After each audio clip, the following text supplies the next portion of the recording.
Hello folks and welcome to our game again with myself, Shane Stapleton, and of course Mchael Verney, glued to me at the hip as always. Mchael, how are we fixed today? Tight marking cornerback, never let go. Yeah, and a free wheeling wing back beside you. Free wheeling has been very generous. Just let that ball out to me and I'll do the rest. I wasn't on the show on Monday. Last weekend there was how did you, now that a few more days have passed and a bit more time to sort of let things settle, how do you reflect on those couple of games that we saw? I mean, from my point of view, and I know Nietzsche was going in hard about people giving out about what we saw in the Ulster final and how people were kind of snobbish that, people were dismissing Ulster hurling in a way, but like they weren't necessarily dismissing Clare hurling because of Clonlara coming up quite short. Like it was a very, very disappointing Ulster final based on, I don't think we saw the best of either team. I think, Schlockneed have proven in the past that they can get much further. We've seen some really good quality hurling from Cushendall. They nearly got to an All-Ireland final that time against St. Thomas's. I just think it was one of those days where maybe it was the pitch, maybe it was the teams cancelling each other out. Maybe it was that they'd both played so infrequently since their county finals, once for Cushendall and no times at all for Schlockneed in whatever it was, 10 weeks or something. We did see a bad Ulster final. We can't ignore that, but I don't think we'd throw the baby out with the bathwater. Yeah, and of course, Cushendall did get all the way to the club final in 2016 as well, so they've been in around that big stage. Actually, listen, it can happen. It happens in county finals and length breadth of the country. It happens in provincial games at times. Sometimes it just doesn't click, and there's plenty of mistakes, and the ground probably doesn't play into it as well, and there's lots of pressure with the, been in a final, and maybe sometimes lads don't perform. I think a lot of it is, though, comes down to like Schlockneed been off. I think it was 77 days coming into a provincial final. It's far from ideal. I think they focus on football for about 3 or 4 weeks after the hurling championship, and then they played a couple of challenge games. But it is a very, very difficult kind of obstacle to overcome. And I just think probably Cushendall probably had that game under their belts from Portaferry where they got a fair scare. And they were just a much better team on the day. But geez, I definitely wouldn't be, as I said to Nisha on the show. We played Dunley up and down in the 90s, and I went to all sorts of matches in Clonus, up and down Crow Park, wherever. And obviously Antrim beat us in 89, so there'd definitely be no snobbery or disrespect to Ulster hurling from Offaly or from Burrows Part either. And I think if people are being potentially snobby or anything like that, or putting their nose up at Ulster hurling, coming into that All-Ireland semi-final, Loughlin's definitely won't be, because they'll know exactly what's waiting around the corner. The Ulster teams have obviously caught big fish before, and they'll catch them again. And O'Loughlin's will want to be under guard. I wouldn't be placing too much stock into the quality that we saw in the Ulster final, and I'd expect the quality in the All-Ireland semi-final to be a hell of a lot better. And you only have to look back to Thomas's and Dunley last year. So people don't have to look too far. Yeah, and wasn't it Sarsfields of Galway? They got caught by Cushendall that time, and they didn't just get caught by them; they got beaten by them. And that doesn't mean it was a total fluke. They won that game on merit. We've a comment here from Crack of the Ash saying, "What's the crack, lads? Interest in the club championship has waned for me since Ballygunner won the semi-final. They'll stroll away now handy to an All-Ireland." There probably is a little bit of that. I mean, that's not the only place that I'm hearing that. I mean, you look at the games now and you're thinking, okay, Leinster final, that was really good, really tight. Again, I'm not sure we saw the absolute best of both teams, but it is December, and you have the likes of Donald Burke not playing for one team. And yeah, I mean, I'm not sure what O'Loughlin's were very good. You look at the other games left over, and you do feel like, okay, Ballygunner and St. Thomas's would be a very good game, but it's really hard to sort of feel like this is a flip of a coin game. You kind of feel like 70-75% chance Ballygunner, St. Thomas. So you just think it's unlikely that it'll be a result outside of Ballygunner. It feels probably unlikely that O'Loughlin's won't get through on their side. You're gone mute there, I think. Sorry, I was just going to say, I'll just keep going there while Mchael comes back in. You do feel like O'Loughlin's will probably win their semi-final against Cushendall. And look, let's hope that it goes all the way down to the wire. And, I don't have any preference over who gets that game.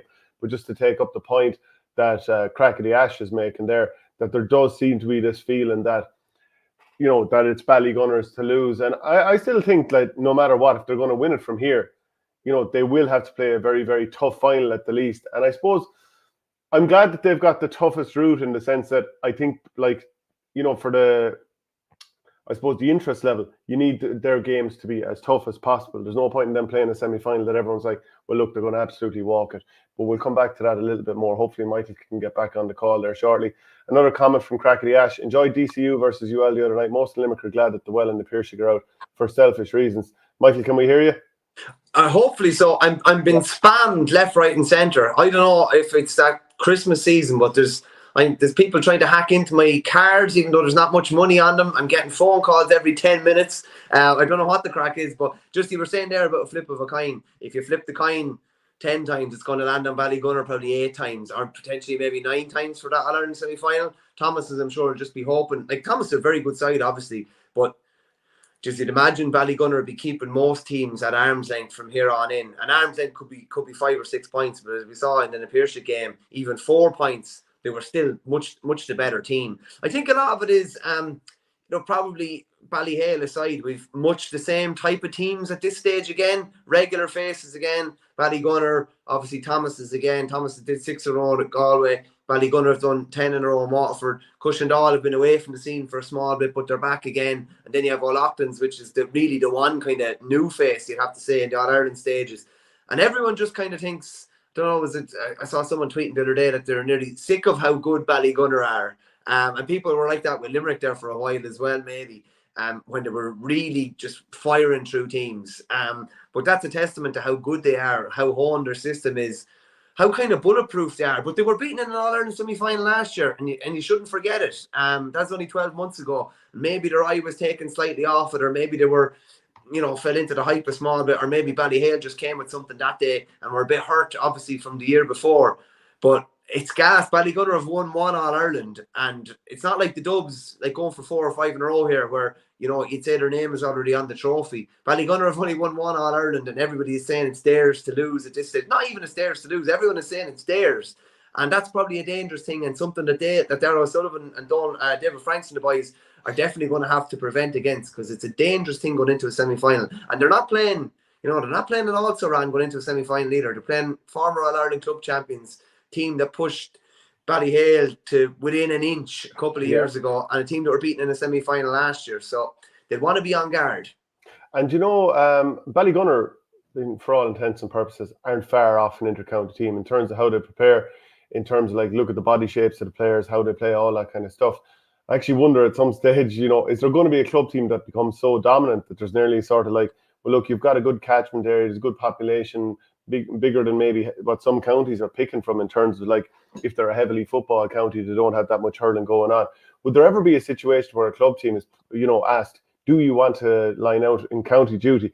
Probably unlikely, but it kind of got me thinking that when I saw Cahir O'Kane from the Irish News doing an article about it's a column, inter-county standards have been forced upon clubs that can't possibly sustain it. Players of average ability and with designs on a relatively normal life have been asked to live a life they can't or don't want to. It's madness. Now, the flip side to that is, and it's part of that that's making me think this, I totally agree with what Cahir is saying, but if you've got, let's say, a group and there's enough lads willing to go for that level, then you can compete. But if you don't, it's just not going to work. And you end up with a Claren Bridge situation, statements, people trying to drag lads along that are kind of reluctant.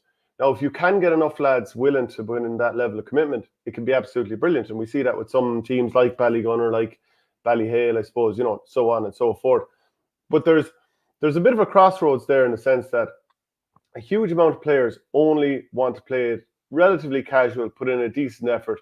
But if they ever want to really succeed at senior level, they're going to have to put in almost inter-county type amount of hours, aren't they? So we're at a little bit of a crossroads there. And I just wonder in time, will some of these big urban clubs, and I'd imagine the urban clubs will only get bigger and stronger unless more clubs are founded within their areas, will there ever be a situation where they'll be like, okay, that team from South Dublin, that team from, Waterford City or whatever, and, that has a big catchment area, that they'd be asked, look, do you want to go into inter-county? Do you think that that's absolutely mental? Probably is. I don't see it. I think what the Ballygunner lads love so much is, I suppose, not how tight their season is, but I don't think they're what are they going to do? Go into a county season and then come back and play a club season again? No, but obviously you couldn't do both. Yeah, it's not something I see happen, but they are they are of a fair standard now. They have a fair county standard at this stage. So I'm not really saying it's a realistic thing or something I expect to happen or I'm encouraging to happen. But like, do you know what I mean? Though at club level, there is the like super elite teams that are almost playing like county teams, and then you've got, you know, most other teams where but they're still operating in the same fishbowl. Well, the bar is only getting higher. That's one thing for sure. The bar ain't getting any lower, and it ain't even staying at the same level. It's getting higher. I wonder clubs within Waterford, like what are they thinking? Whatever about clubs outside of the county, like the Sarsfields would say, win a Cork, and they know they don't have to play the likes of a Ballygunner until, you know, a possible, you know, a Munster quarter final or something like that. But is it going to be difficult for, you know, clubs within these counties where you have, would say, a Ballygunner or maybe an Offaly where you have a Kilcormac in 5 years' time, Kilcormac Kalati, that could really dominate? Is it going to be more difficult to get players to commit long-term in those clubs? Because you can't just half commit. You're not going to take down Ballygunner if you're half committing, or you're not going to take down these big clubs. So I wonder, will the gap become even bigger within some of these counties? It potentially could. What do you make of Podge Collins retiring from inter-county action? Yeah, obviously, sure, Podge had a dream year in 2013, All-Star. The kind of running joke was that Brian Murphy basically cost Podge Collins the hurler of the year. He picked up. He did. Yeah, he picked up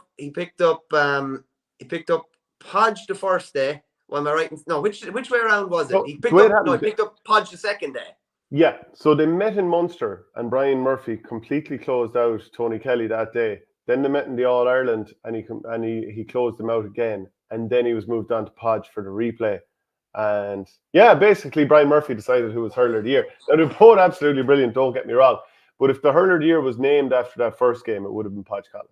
Definitely, to me, Brian Murphy is one of the most unheralded and underrated county players of all time. He's just unbelievably effective at what he did. But Podge obviously got his All Ireland, was nominated for hurler of the year. He switched to the footballers not long after. And I would say probably maybe called Davy's bluff. Davy said that nobody would play both. And Podge's father was obviously over the footballers, and he went and played for the footballers. We probably, after maybe 2013, we probably didn't see enough of Podge maybe at that really, really high level. There were times when Clare knocked out Tip in 18, am I right in saying, in Thurles? Yeah. And he was brilliant, and I think he only came on the same day and had a good season that year again, but probably didn't strike the heights again on the hurling pitch. But like, sure, he was playing football for the guts of the last decade as well, and helping Clare back to a Munster final for the first time in a long time, and helping getting them up to Division 2 as well. So like, she's probably one of the last dual kind of stars at county level, realistically. One of the very last, you'd have to say. Yeah, so look, we have a few things coming on the show today. One, we're going to do a Gaelic football power rankings in terms of the club. We're also going to do a little segment here, building the ultimate hurler. And you can see here, we've got all these different areas, 9 different sectors that we're going to look at. And the crucial thing is, no player can be selected for more than one zone. So just because you like, for example, TJ Reid will say for high ball, you can't then go and pick him for something else. So make sure you're sure of which area he should be in. I'll just bring it up on the screen again. Get your comments in now. There's a few already in on the X stream there, and we'll show those as we go along. But look, aerial ability, wrists, striking from play, speed, brain, strength, place balls, leadership, and endurance. So yeah, that'll be an easy one to figure out. This is current players. Yeah, current players. We'll do the all time another day, maybe. Definitely will, because a couple of the comments have gone in for all time, which would be a debate that may rage on forever potentially. But we'll go for modern inter-county players, and we'll even go with guys that are going to be featuring in the 2024 season. Maybe make it a little bit easier as well. Yeah, sure, and just inter-county only. Yeah. Well, if there's somebody at club level that is good enough within one of those categories, why not? Like a Stephen O'Keefe type being an example of someone we always talk about still being current county standard. Yeah, and a Philip Mahoney or someone, those guys that are still performing at, I would say you probably have to be performing at elite club level. Yeah, and I suppose just for a little teaser here, I'll go through some comments here. So, for example, Mark Tobin says on X, Tommy Walsh or Tony Doran for the aerial ability, strength, Kevin Keenan or The Rock, place balls, TJ Reid or Dermot Burns, wrist, JJ Delaney or Owen Kelly Tip, speed, Eddie Brennan or Ben O'Connor, Cahill McFarlane says aerial ability, Glen, wrists, forward, strike from play, Tom Morrissey, speed, Desi, brain, keen, strength, Kyle, place balls, Hoggy, endurance, Shane O'Donnell, no copying, he says. Keane and Glen could be a few of them for sure. Let's see, also aerial ability, TJ Reid, wrist, Hoggy, speed, SFP, not sure what that is, Raymond O'Donovan. Speed, TK, Tony Kelly, brain, Noel McGrath, strength, Kyle Hayes, place ball, Dermot Burns, and endurance, Shane O'Donnell. So keep that going and keep those coming. What do you think? Are we gonna be there for about an hour trying to do it? Potentially, yeah. We might as well kick it off like aerial ability. I'd start. Oh, you want to go? You want to do this straight away? Do you? Yeah, no. Let's get into it. Let's get into it straight away, and I'd say encourage people to send in their comments as we're going through. I'd say the particular facet that we're talking about. So it's aerial ability now. I suppose something that would like. What's more impressive in aerial ability? A guy that can, claim a ball under a puck out, a la like a wing back or a wing forward, or a guy that claims, a ball at the edge of the square. I would say probably under a puck out. So I'd probably place greater stock on maybe a half back or a half forward. It's going to be, it's not just one-on-one. It's chances are it could be 5 or 6 people under a ball or something like that. So I would probably place greater stock on the wing back or the wing forward or centre back or the centre forward in that instance. But on a flip of that, Conor McDonald would definitely be high up in the conversation. As regards a ball coming in around the edge of the square, geez, outside of Glen, there are a few better than him at the edge of the square. Okay, so let's do a bit of a. We'll try to make it a short list, but it might end up being a long list. Right, from Kilkenny, who's good in the air? I'd say Owen Cody, TJ Reid. Feel free to just jump in with names there. They'd be the two that really jump out at me. I think Adrian Mullen's good in the air as well, but maybe the other two are slightly ahead. Is that fair enough? Yeah, no, that's fair. That's fair enough. I'd say from a Waterford point of view, I definitely have Jack Fagan high up there, whether he's wing back or wing forward. Do they have anybody else under a high ball? Yeah, it wouldn't be bad, but probably isn't connecting a high ball in amongst a load of bodies maybe as much, if you get me. I think we can put Ozzy in there because even though he's not playing county, he's still county standard and still hurling. So I'd be happy to put him in there for sure. Yeah, we can definitely land him in there. I'd say that's probably about Waterford's lot. I'm kind of thinking from a Tipperary point of view. I always thought Ronan Matter was quite adept in the air. There's probably plenty of categories that he could probably flick into. Are there many other tip guys under the high ball? Bonner back in his day. But he's more of a flick it down in front of himself type merchant. I don't know if there's that many, especially currently. No, probably not. Probably not that many. And even like Ronan is very, very good in the air. But I think when it comes down to it, we'll probably talk about Glen probably doing well on him in the air once or twice. So that would probably mean he's not, when we get down to the real short list, he might be a small bit under pressure there. Who in Limerick? I'd say Dermot Burns. Would Dermot Burns be number one? Burns would be high up there. There's a bit of jiggery pokery needed here because I think Burns, Glen, and TJ Reid could probably go across a couple of categories. And I think you have to pick them at what the very best, what is the very best kind of part of their game. Yeah, because Burns, you could easily put him down as the free taker. And you could easily have TJ as the free taker as well. Lee Chin, serious under high boss as Aina McMahon. Very good point. Very good. I have him eyed up now for somewhere else now, I have to say. I have him eyed up for strength. Okay. Because is there a stronger inter-county player than Lee Chin? I'm not sure if there is. Just a couple of other ones. On for that and find out who is the strength of two horses. Yeah, exactly. There was a couple of other lads just from Cork. Kieran Joyce is fairly decent in the air. Shamie Harnedy be fairly decent at the other end of the pitch. Whether they're up to the level, I don't think they're up to the level of let's say Glen, a Reid, a Burns. Kyle Hayes is fairly strong in the air too. Yeah. Rod Hegarty's good in the air. Tom Morrissey is no slouch in the air either. I wanted to nearly nail me colours to the mast here straight away and saying endurance there in the bottom right. I'd be putting, I was about to say Tom Morrissey, but actually they keep taking him off after about 55 minutes. Yeah, we can easily jump around here. I know. In my head for endurance, there was a couple of players that definitely came to mind. Morrissey was one. Paddy Deegan was another. he's literally an energizer bunny that just stays going and going and going. And the club final the other day was probably a good example. I think Dan McCormack's another very good example. Alan Tynan? Yeah, Alan Tynan absolutely emptied the tank. I think Liam McGovern's another fella. Like if you're clocking the sort of mileage that these boys have gone through, it'd be absolutely huge. I fell on one particular fella for endurance though, and I suppose the abiding memory is that All-Ireland final against Cork, where he made about a 70-yard dash to get a hook in about the 75th minute. I'd be having Will O'Donoghue in around very high up in the endurance conversation. Crackety Ash says Morrissey comes off by design though. He comes off because he's emptied the tank probably, and he's probably clocked more miles within the 60 minutes than a lot of lads maybe would in the hour, and it probably is a bit by design as well. Yeah. Is there anyone in the Galway setup that would be in this conversation? Aerial ability or endurance? Endurance. Well, I suppose we're hopping around, but yeah. Endurance, not as much. There's nobody jumping off the page. Colin has gears, but I don't know if it's what we're talking about with in that sense. We've got Finton Burke for strength there as well. Yeah, he's a strong man for sure. Do you know who I also wanted to mention? Keelan Malloy is some man to stay going.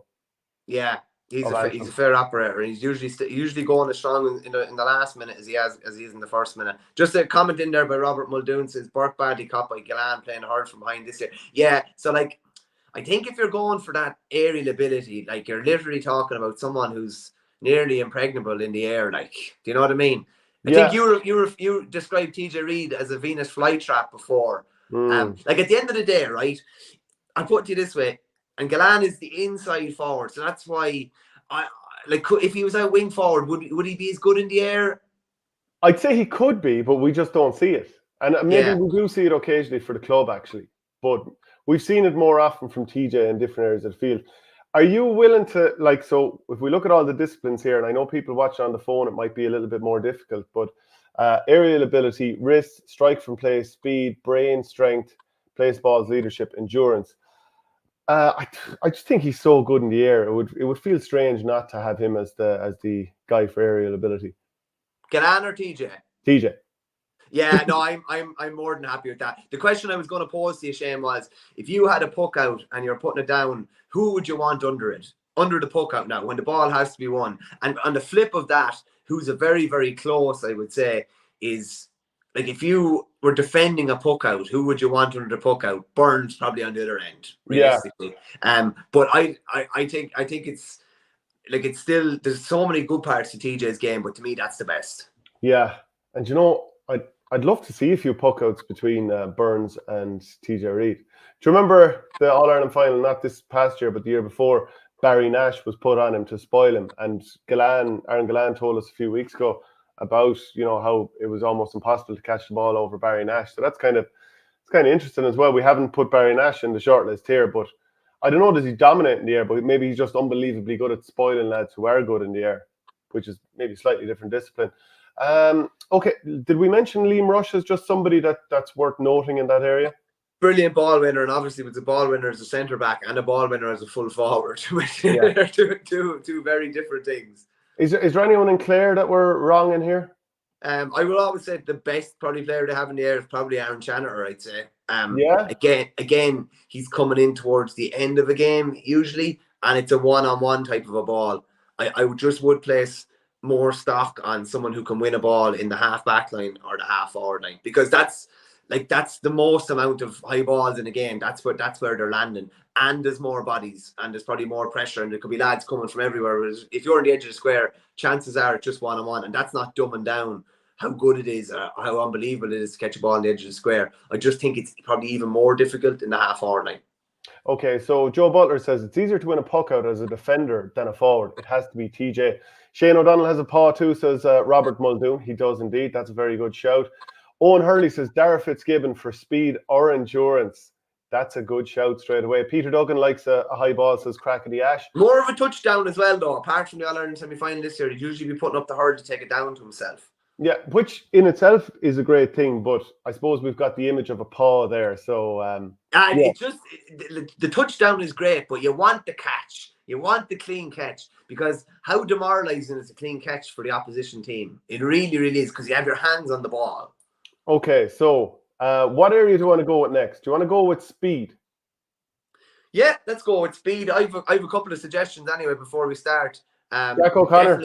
Definitely Desi Hutchinson will be right up there. I'd say Jack O'Connor is faster of Cork. He might be, but I suppose the end product from the speed needs to come into it then. Okay. Actually, you know what? I can't ignore this comment. Aidan O'Loughlin, Ryan Taylor for endurance. Also remember Munster final extra time, him running the length of the pitch. Okay, he's in the shortlist straight away for that. But sorry, finish your point. I'd have him in the conversation for speed as well. It's a different type of speed. It's out the field speed. If he gets the ball, he usually goes away from people. Maybe it's a speed endurance, but he usually goes away from lads over 15 or 20 meters. There's different types of speed here as well. There's the speed of an inside forward or an inside back, and which we're probably only going maybe 15 or 20 meters at electric pace. And then there's the speed of a halfback or a midfielder, which is more probably 30 to 50 meters, making I'd say acceleration maybe more inside, and then speed maybe from between 5 and 12. Okay, so Desi, I'd still be happy to have Jack O'Connor in this conversation, just because it's ridiculous levels of speed. It almost looks like he's on skates when he's turning and arcing at a defence. Cathal Mannion, I think, is very, very fast. Who would we have from other counties? Anyone kind of sticking out from... Donald Burke is deceptively fast. He is very fast. I'm not saying he's like same level of speed as the other guys. Is there anyone from Wexford or, Yeah, I have a couple of guys here. Like I was talking about, like the speed is in when you get to open up your legs. Like Kyle Hayes' goal against Tipperary. Like that is he opened up and nobody could get near him. Like that when that was what was that? You have to look at the lads that were chasing him for that. They weren't the fastest Tipperary players. Now I think he's got great drive and run and power. Very hard to stop. Plus he's able to stay going for forever, it seems. But I don't know if his top speed is now, and I could be wrong, but I don't know, is his top speed like Dara Fitzgibbon type speed? Yeah, I'd love to get, like even if it was off the record, the boys that are actually putting this together for the county squads, like who is actually the fastest over, because they do it at the start of the year. They probably do it between the league and championship as well, like actual times. There's no speed gates. They all have, like, they certainly have access to speed gates and stuff like that, whether they use them.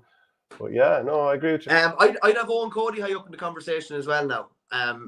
Very quick as both a half forward, as an inside forward. Like I'm not sure whether this guy falls into speed or endurance. Probably speed, I would say. Like Caleb Lyons has some pace. Like if he gets the ball in hand, he'll just burn you. You will not get closer to him. The key is, I suppose, not to let him get ball in hand. I would have Ryan Taylor high up in the conversation. I'd have Shane O'Donnell high up in the conversation. Ian Galvin is another guy, so slippery and so fast inside. Dara Fitzgibbon I mentioned, but I think my number one is Shane Kingston. He is mentioned here, all right, actually. Who has mentioned him here? Crackety Ash. Kingston is the fastest in Cork, apparently. I'd well believe it. Like, how many guys does he burn? Particularly when he comes in. Saying that, a lot of the time we're looking at it's when he comes into a game, maybe when there are tired legs, but he's like, he put the fear of God in you now. If he gets a ball and you're like staring him in the eyes, a lot of lads I actually just watched back clips of the league final yesterday from 2022, and there was a stage in the second half where Kingston came on. He was running riot and he got a ball, and Conor Gleeson was just like, oh, you can have it. You can have all that space out there, no problem. Just do not come at me. And he let him tip the ball over the bar, and it's probably the sensible option. But he'd be high up there now. Okay, so let's go with the short list then. Jack O'Connor, Desi Hutchinson, Cathal O'Neill is mad fast, as Crackety Ash says, but I'd actually be looking at him in terms of the endurance, because I'd say he's the sort of lad, he must be putting up 12 and 13k in matches. Who else did you want in that short list? Like Jake Morris is mentioned here as well, and this isn't me just trying to cram in a Tipperary representative. He is lightning fast. I'm sure you'll do your best. Jake is very fast as well. I'd probably have top three. I'd probably be looking at Desi Hutchinson, Shane Kingston, and it depends what conversation you're putting Caleb Lyons into, I think, whether it's speed or endurance. I'd want Dara Fitzgibbon in here. Depends again what conversation you're having, whether it's speed or endurance, or is it both? Yeah, because then if you're talking about Dara Fitzgibbon, you can probably bring Kyle Hayes into that same conversation.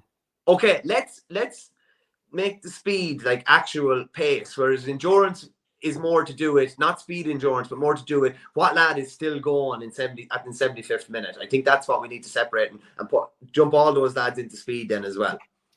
Okay, real ridiculous speed, but like then who utilizes it best? And that's where you probably like. But do you know what the thing with Desi? And look, we are huge fans of Desi. It's just not that often he solos through and scores a goal, is it? Like whereas again, I'm plumbing for tip here, but how often does Jake Morris solo through and bury the ball into the back of the net? So he uses his speed more. Yeah, a lot of the ball coming into, I have to say, Desi as well is very sympathetic to him, and he maybe actually they're not utilising his speed enough maybe at times, or maybe they're trying to make sure with Ballygunner that he's not a one-trick pony, and he definitely isn't with them. No, he scored a goal the other day, of course, as well. But like, yeah, he's the sort of guy you'd be thinking should be scoring a goal every second game at inter-county level and having multiple chances. But I think he often turns and fires it over the bar before even thinking about it, or sets up somebody else. Like he's a very selfless player. I just think that if we're going to really kind of split the hairs in this, because there's so many good players, including him, we need to see, okay, who's really fast, but they've got end product with it. And that's where I'd say if you were to pick between him and Jake Morris, I would take Jake Morris. Yeah, I'd probably take Shane Kingston over the two in a way, because I just think how many times does he actually burn lads? I think a hell of a lot. Even burning lads by going on the outside to create space that maybe isn't even there when he gets the ball. It would be Kingston for me now. Like I'm just thinking, who would I hate to be on?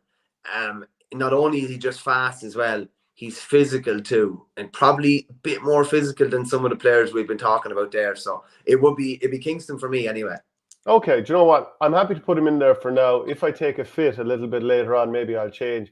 Crackly Ash says, fair point. Desi's acceleration turns fast, but really puts the head down and takes on the defence. But again, look, let's not take away from him. He's an absolutely brilliant player. And I'd say at any stage over the course of his career, if he decides to start doing that a little bit more, he can probably become a goal machine. He's still only 27, actually. He only turned And we're 27. talking about a guy who has professional sporting speed. Do you know what I mean? Yeah, like that's proven. And he's coming back into an amateur game, obviously, and he does look so much faster than the vast majority of players he comes up against. Just are we doing any defenders a disservice here? Like it's all grand saying about the forward that skates away and gets the ball and is real fast. Like who are the defenders that basically don't, where you're thinking put the fastest player on him and there won't be a bother on him. They will not get away from him. Like I don't know how fast Sean Finn is, but it's very, very rare lads get away from him. I'll put it to you that way. Is that a combination of him being quite fast, but also a really organised defence around him and ball not coming in quick?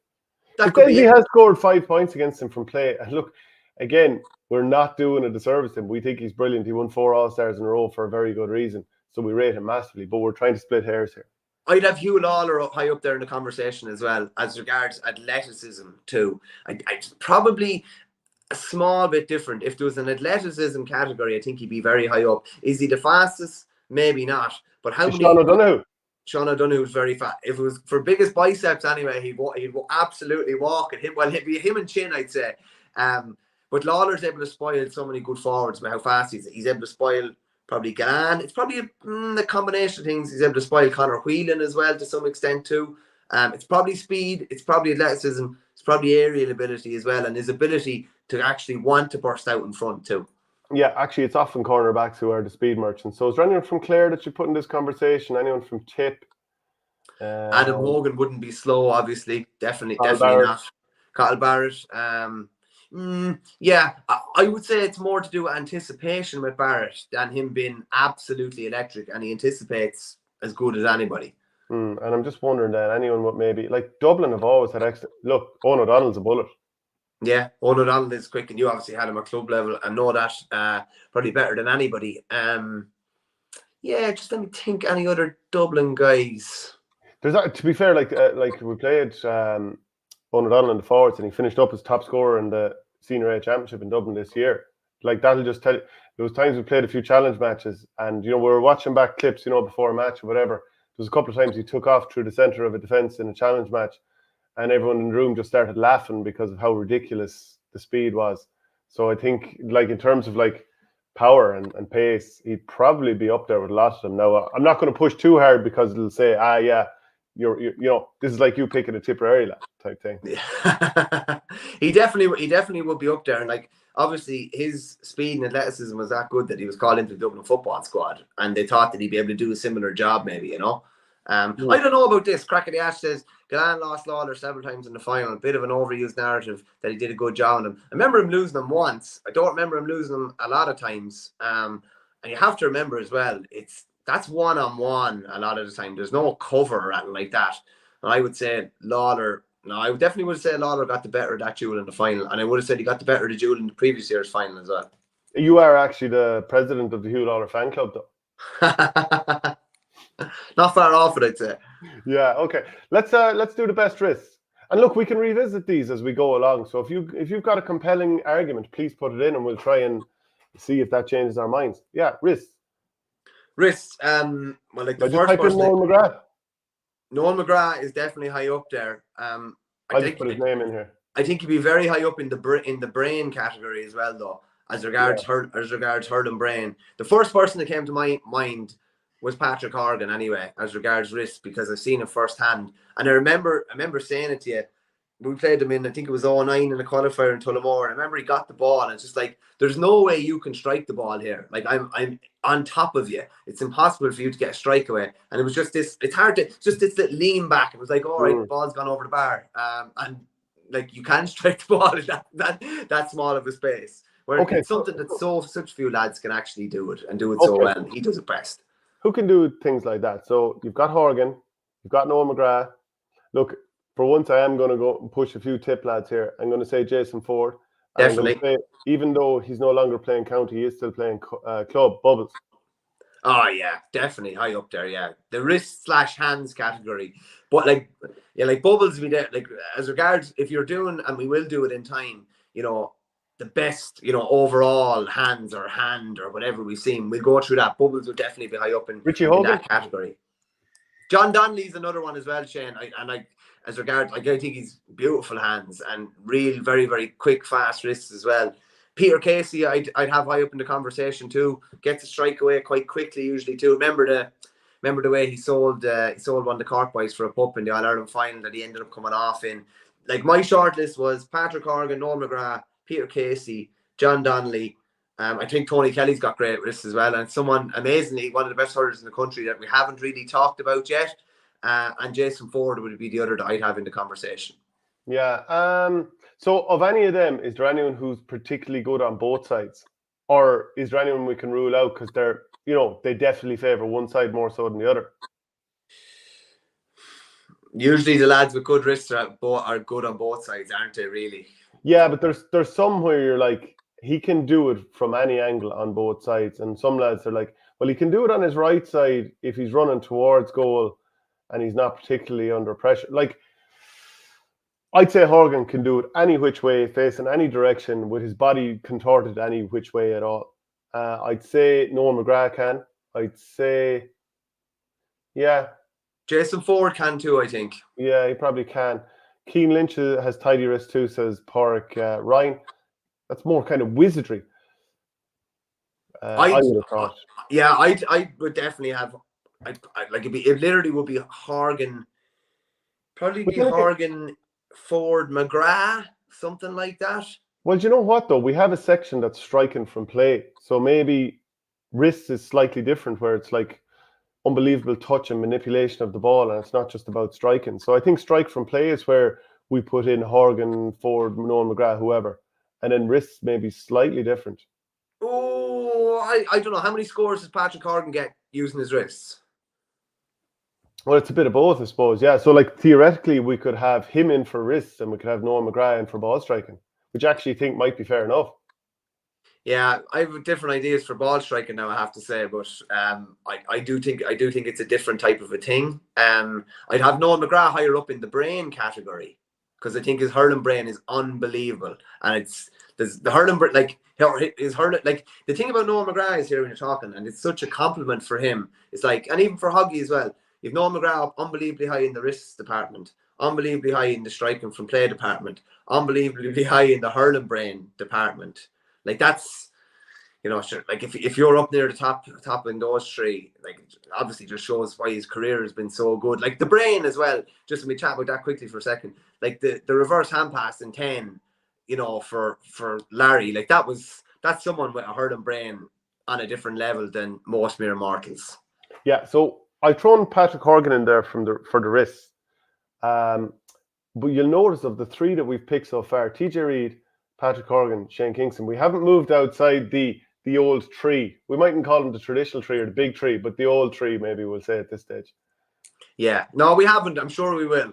I'm sure we will. Exactly, Ash just says there, if you want to see wristy strikes from play, look at Cottle O'Neill's score. The lads you mentioned aren't scoring those from play these days. I beg to differ on Patrick Horgan, definitely.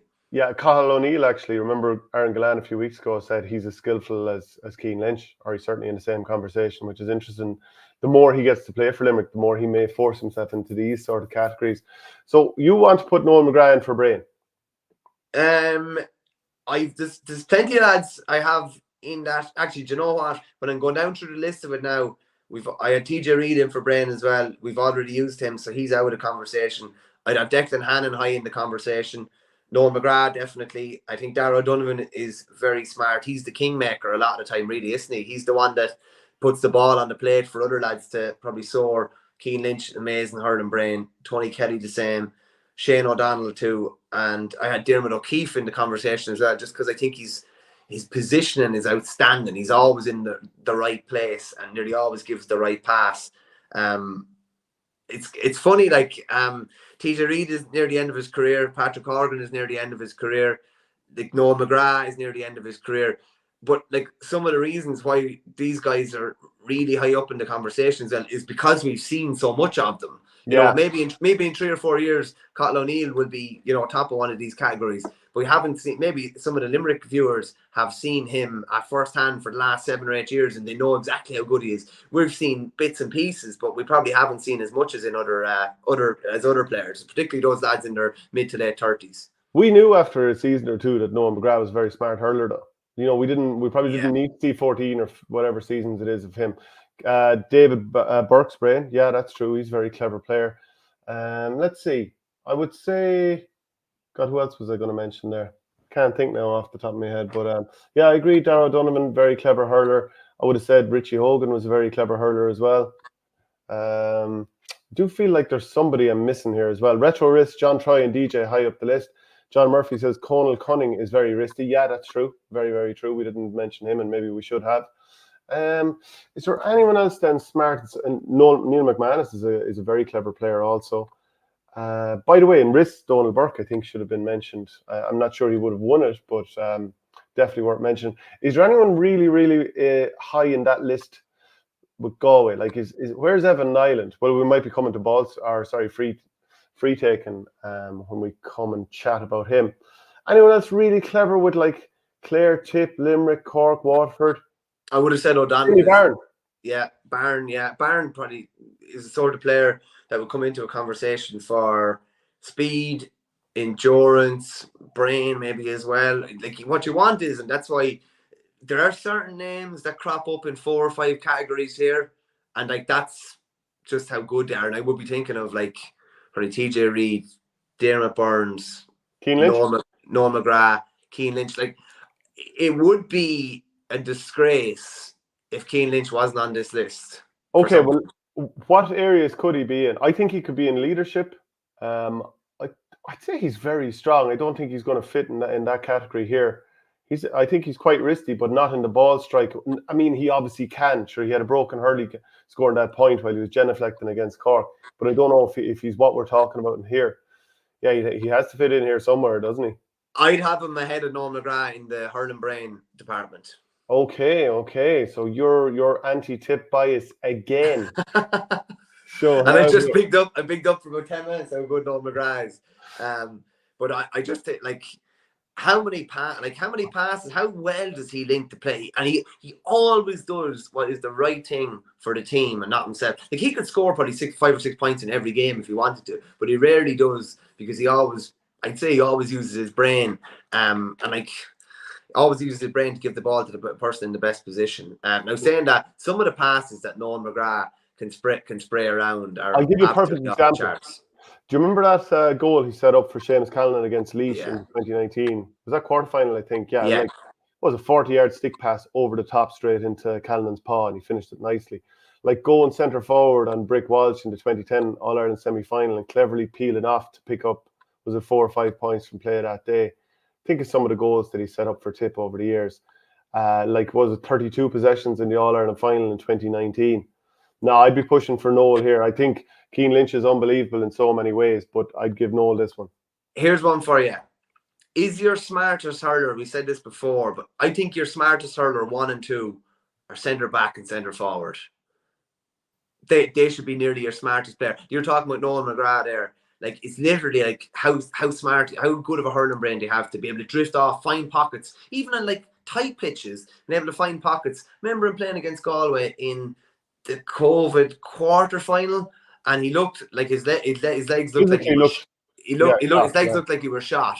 And I think he hit 4 points from playing, maybe missed another 3 or 4. But it's just, you're that smart to get yourself into those positions. And even at times this year, now I do think he's been probably hurt by the schedule in a way, because, you know, potentially you'd say maybe he's not as athletic maybe as some other kind of modern players. But as regards brain, he's easily one of the sharpest. Do you know what? I'm happy enough to go for Noel McGrath for brain. I think you're splitting hairs between him and Keane Lynch. It's either or really. I'm happy with either. Yeah, Robert Muldoon says brain is the most prominent aspect of McGrath's game, whereas it's not necessarily Lynch's.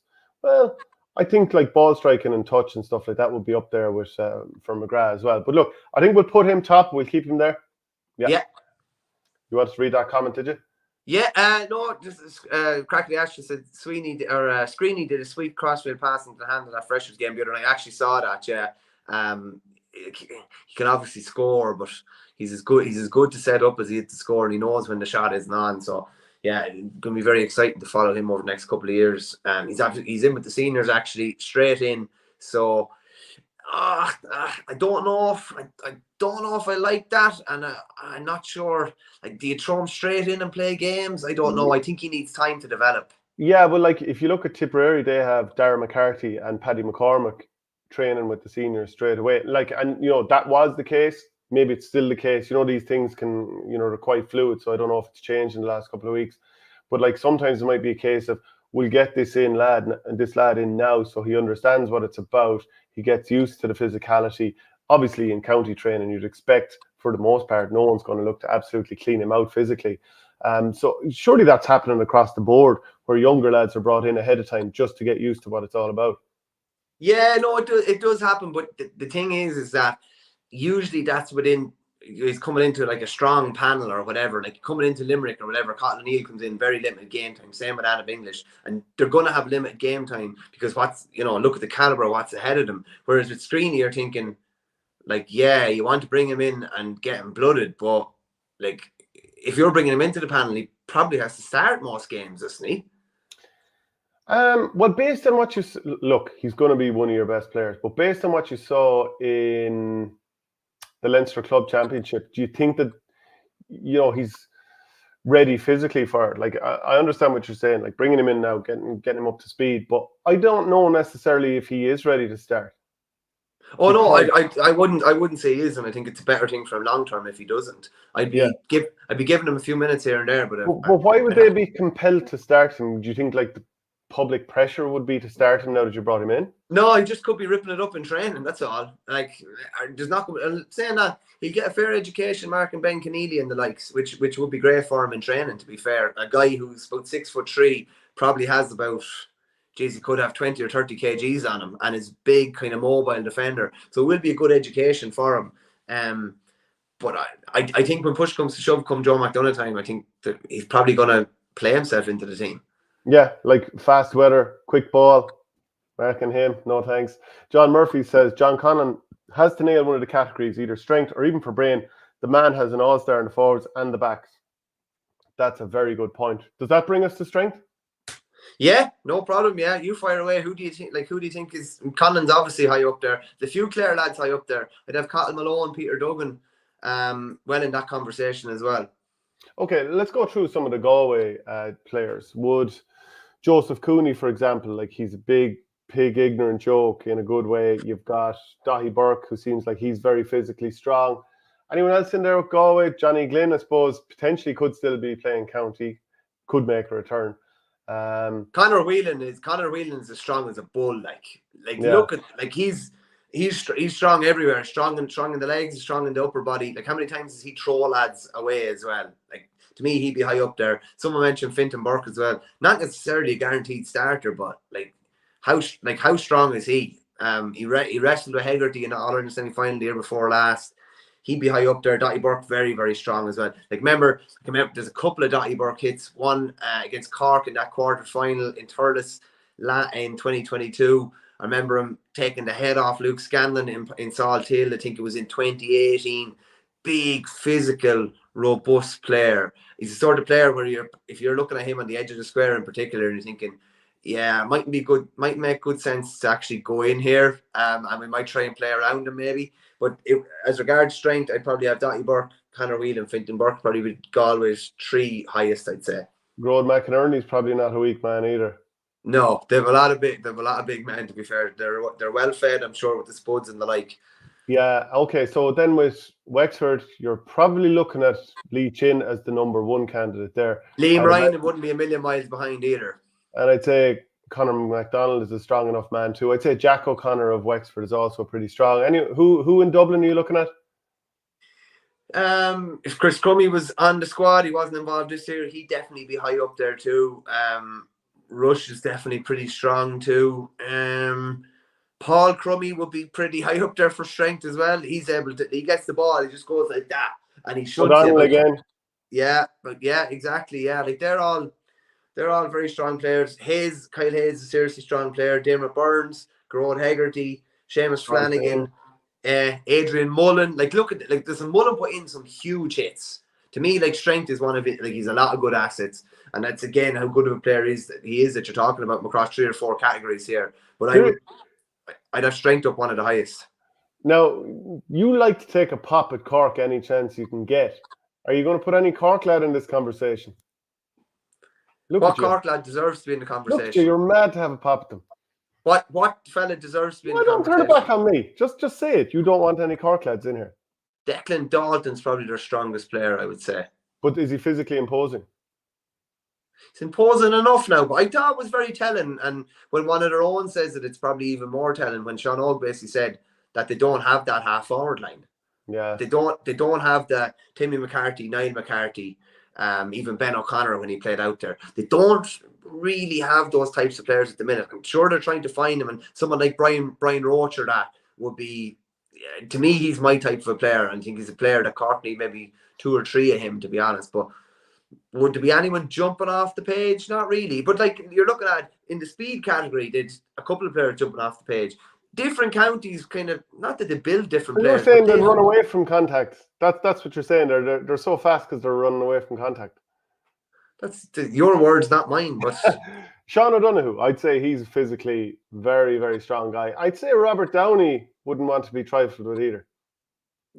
Yeah, you're big on the 2 Downies. I wouldn't have them in, as regards elite inter-county strength to be a high, like, pretty medium term on the list, but there'd be a lot of lads to be a hell of a lot ahead of him. Like, to me, like, and he does it, and he probably comes into the I don't know what category, I wanted to call it the cojones category, but Lee Chin would be unbelievably high in that, but unbelievably high in the strength category. Like, I don't know if there's a stronger inter-county hurler out there realistically, and I know it's like you can see the strength, that like maybe that's a bit different than old school strength, but like he's strong as a bull, and you wouldn't want anyone in a wrestling match in a hurling, like, on the field more than him probably.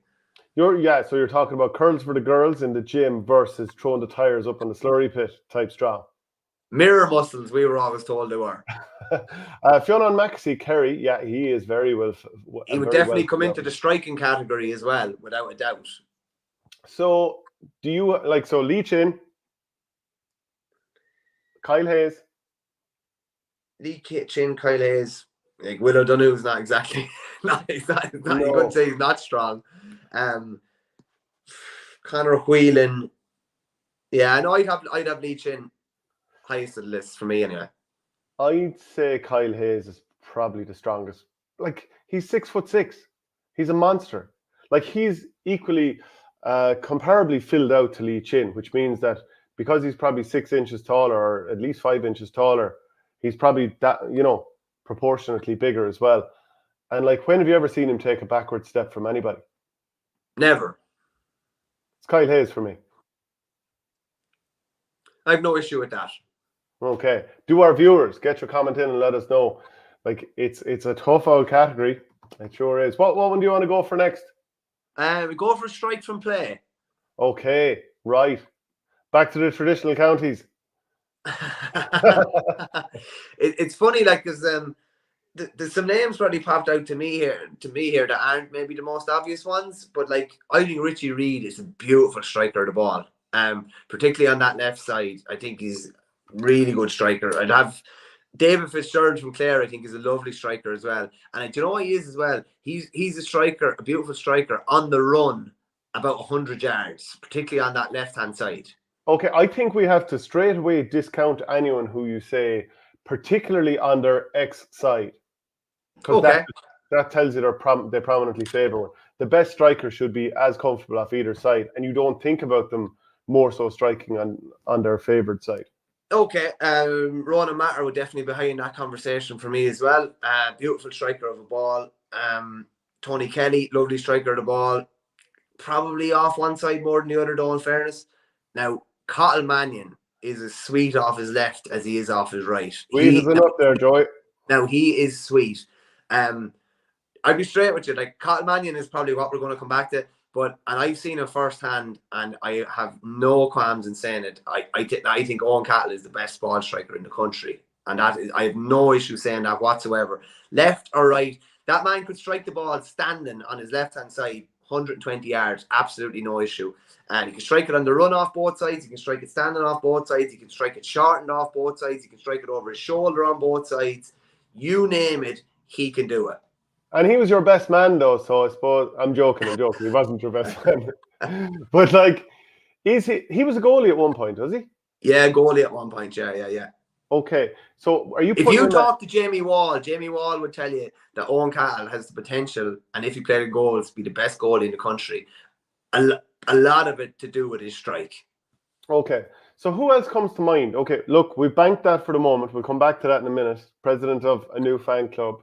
Are you president of multiple fan clubs? Several. So who else is in this category? Again, like, okay, we've burned Patrick Horgan in another area, so he can't be this one. We've burned Noel McGrath. Is there anyone else we're missing out on here? Well, one of the lads suggested Dermot Burns there, but again, and his strike off his right is formidable. But do we see a strike off the left? Very rarely. Yeah. I think. Do you remember the last time he struck the ball off his left? No, he does do it. But definitely, rarely. It's like the force of 1,000 suns when he's going off his right-hand side. Left-hand side, it's probably more accuracy considered, nice ball being played inside. But like, you do think of the two sides as operating slightly differently. Definitely. Either side over his head, says Crackety Ash. Yeah, for sweet strike, I'm talking about who can do it from 120 yards in and it looks the same. 110, 100. Like, to me, that's what I'm talking about here, really, as regards the sweetest of the sweet strikes. They'd be able to pull over a free from their own 45 probably, or if they got ball in hand back there, they'd also be able to, pull over a lovely ball from the 13 on the sideline, or from the 21 on the sideline, or anywhere on the pitch. Pádraig Mahoney. It's a very good striker. Yeah. One right side over left, though. Probably slightly, but yeah, I still think he's worth mentioning. Richie Hogan. Hogan will be both as well, yeah. Yeah, he's really, really good. Jason Ford. Jason Ford's a lovely striker of a ball, yeah. Sweet as a nut, both sides, yeah. In fairness, yeah, both sides. I understand that, like, you're not going to agree with me on Owen Cattle because you haven't seen him enough, and I get that. So I'm willing to, like, he's not going to be on this list, but to me he's the best ball striker in the country. But I'd have Cottle Mannion, like, right there. Yeah, look, he is absolutely brilliant on both sides. Killian Doyle, fair puck of a ball, the Westmead man. That's SSRI coming in there. Joe Butler, and this is from a Kilkenny man. Jason Ford is the real deal. Look, if you're absolutely convinced that Owen Cahill is number one ball striker in the country above all else, I'm not like. Is he better than every Limerick player? Like, is there any Limerick player like Grode Hegarty has scored some ridiculous points over the last couple of years? I'm not saying he's at the very top of this, but like some of the points he's scored have been absolutely ridiculous. Glen is brilliant, but you do think more so of him striking off his left than his right. Again, it's not an insult. We're just splitting hairs here, and he can score on his right, but we do think more so on the left side, don't we? Yeah, without doubt, yeah. If you're asking me, is there any Limerick player a better ball striker than Owen Cahill? No. Is there any Tipperary player better? Jason Ford is on his shoulder. Okay, is there any Clare player better? No. Any Waterford player? Aussie? No. Wouldn't be as good on his left. What about Bubbles? Oh, yeah, he'd be right there, yeah. He would be right there, to be fair. To me now, Bubbles would be the number one in this list. He could be number one in a couple of lists. He'd be risks as well. He wouldn't be too far off. I would say Owen Cahill's sweeter off his left than Bubbles from distance. Wow. It's hard not to take that personally. Okay, is there any county in Munster I didn't mention there? I think I mentioned Carl Mannion is the other one, and Noel McGrath.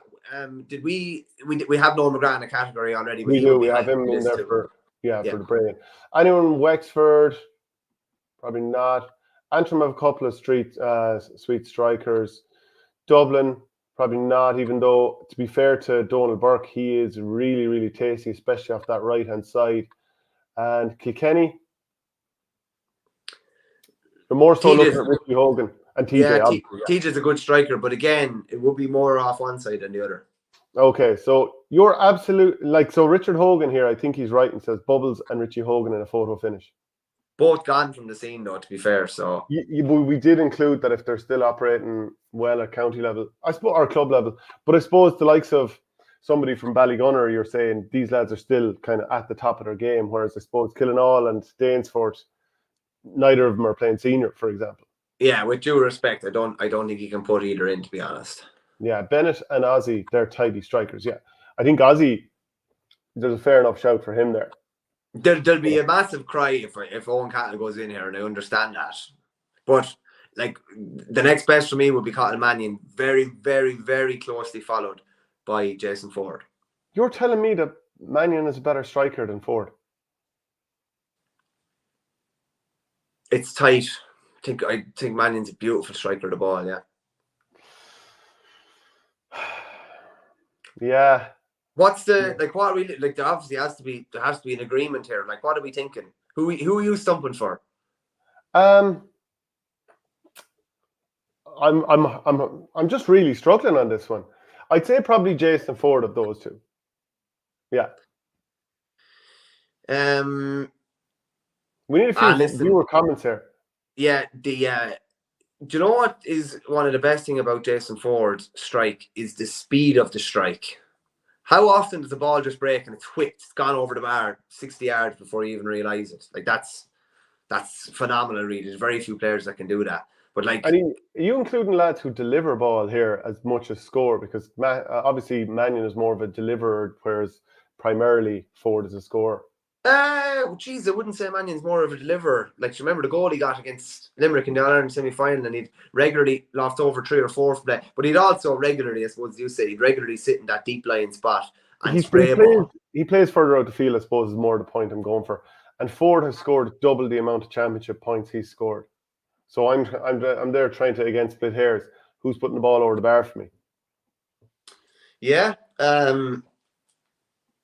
They're both outstanding strikers of the ball. I'd have an issue if there were 2 tip lads on the list, being honest with you. But yeah, okay. So the bias, you've dropped the mask here. Richard Hogan says, "Hold on, lads, can I have the best of both here? Mannion from play and Ford from freeze."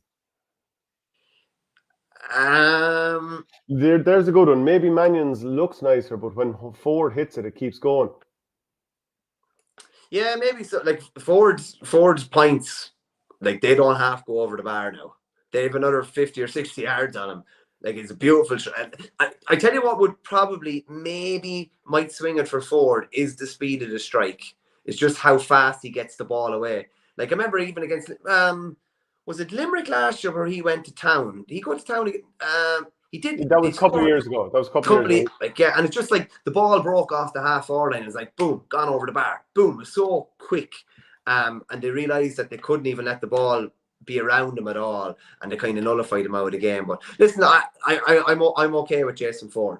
Okay, place balls. I go with, we look at some of the lads that are ruled out already. TJ's gone, Patrick Horgan's gone, Ford is gone. I think Diarmaid Burns is probably right up at the top of this list. Yeah, I'd have Diarmaid Burns right up there as well.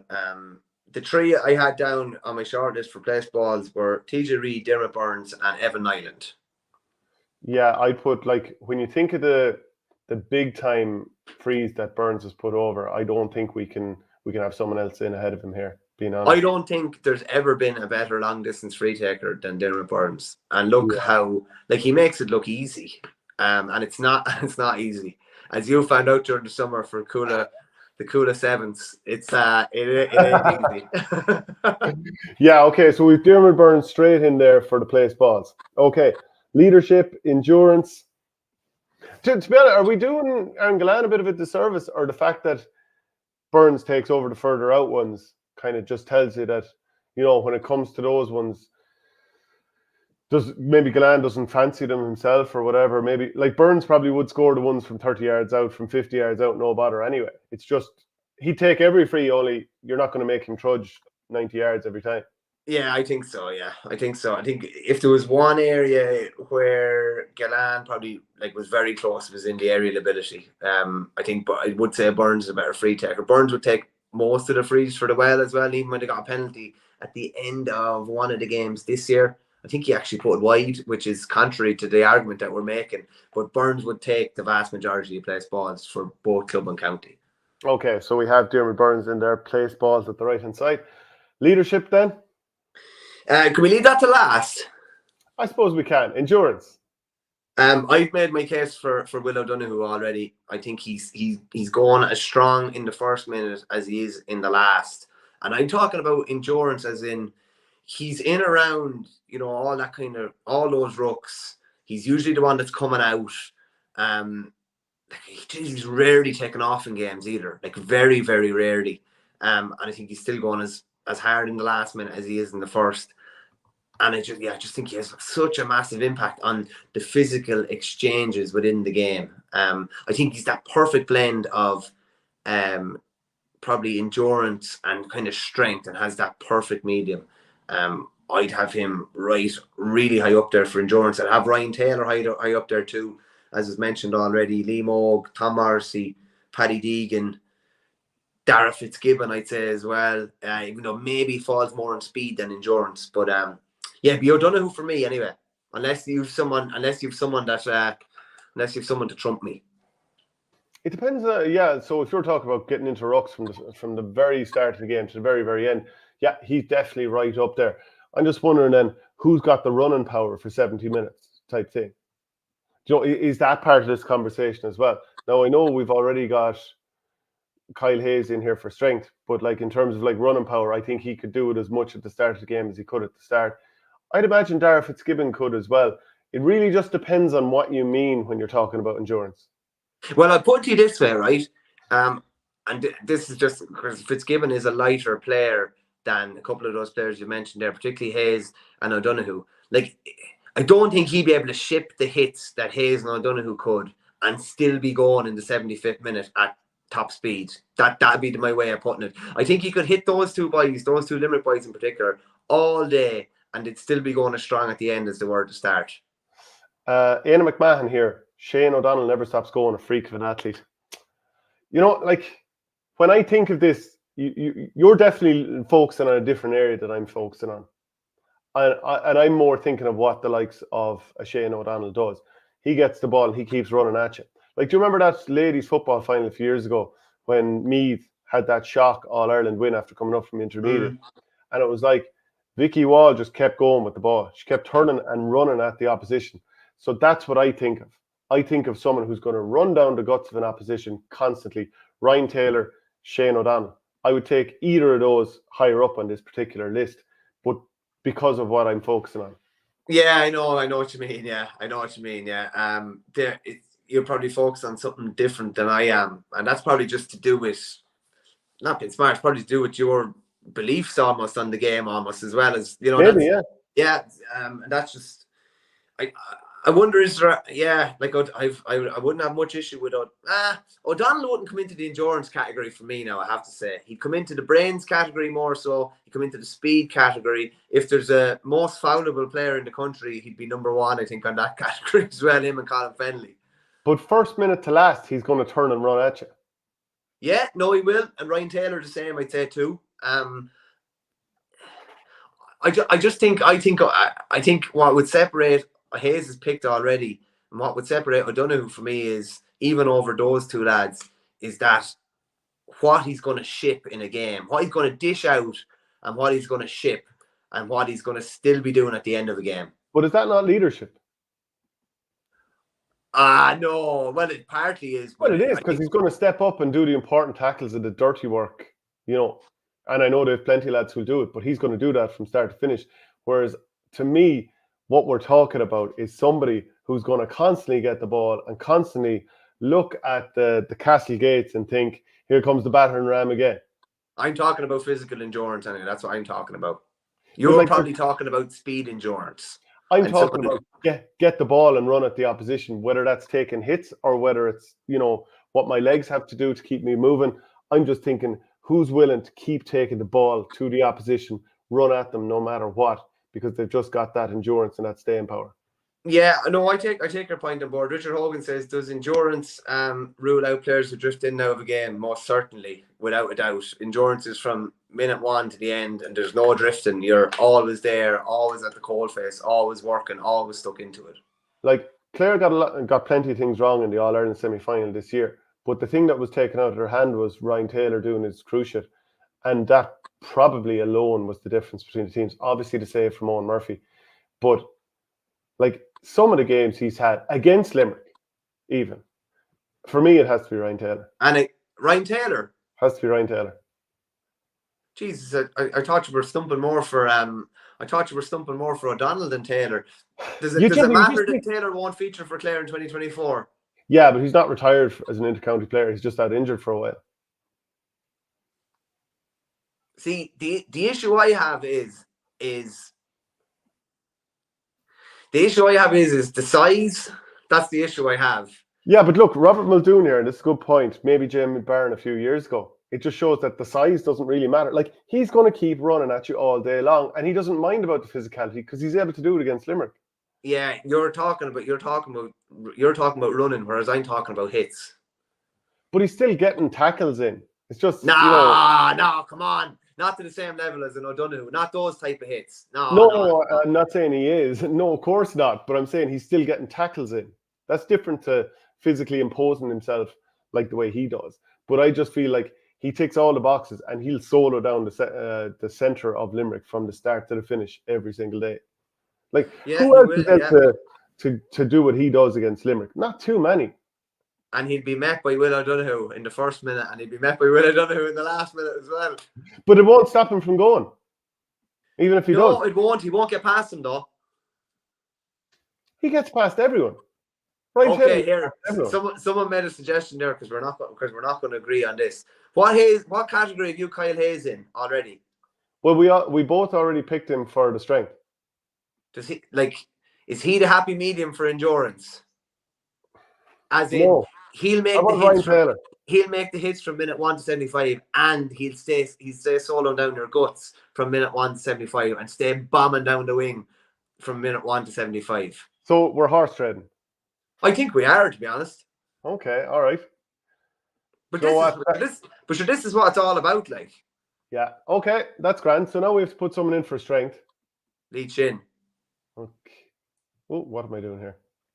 Ignore all this messing. Lead Shin. Okay. Right. Okay. Sorry, now I have to do a bit of jiggery pokery here. as jiggery pokeries, I'd say myself. Yeah. Yeah. I thought Chin was hardly done by in the strength category anyway. So like to me, with Hayes as well, he gets the hits, but he's also like you put him on an 800-meter track and you think, yeah, this lad will absolutely fly around. Kevin Burke says TK has to be on the list. He's the best hurler in the country on his day, and on his day, he's still one of the best on the field. Tell us where he goes. Tell us where he goes, Kevin. Which category does he go into? Who are we getting rid of? Horse trading, Will O'Donoghue for strength and Hayes for endurance. But to me, the short list, yeah, you can put Will O'Donoghue in there. You can put Lee Chin in there. Who else are you putting in there in terms of like short list? John Conlon? For strength, yeah, John Conlon probably as well. Will O'Donoghue's probably in around that list as well, but that wouldn't be the one I'd have him highest up on. I'm actually quite happy with where we are now.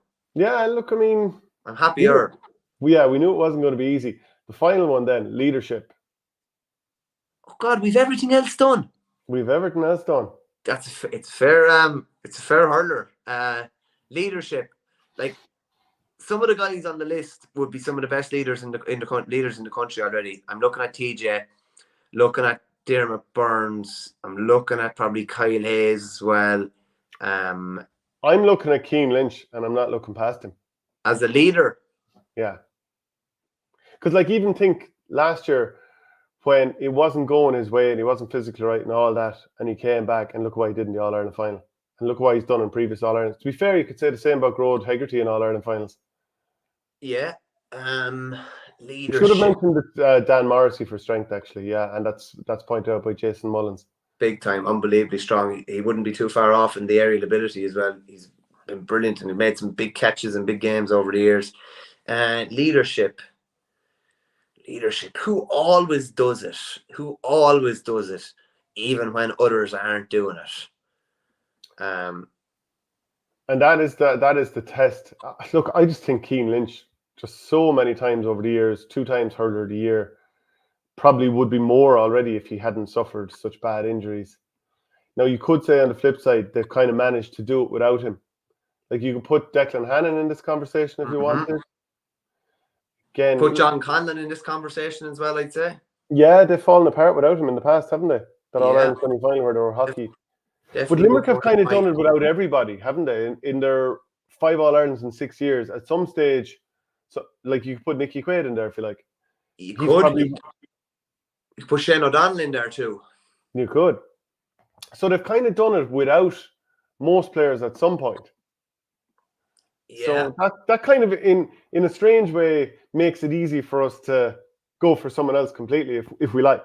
Yeah, like the thing about Cian Lynch is that, like, say, like he was man of the match in hurler year in 2021 when they beat Cork off the pitch. Do you know what I mean? He was man of the match in the All-Ireland final this year, but you couldn't say he dragged them by the scruff of the neck or anything like that. He was good in the first half when a lot of other lads weren't. Just fly down through the counties here really quickly and talk about leadership.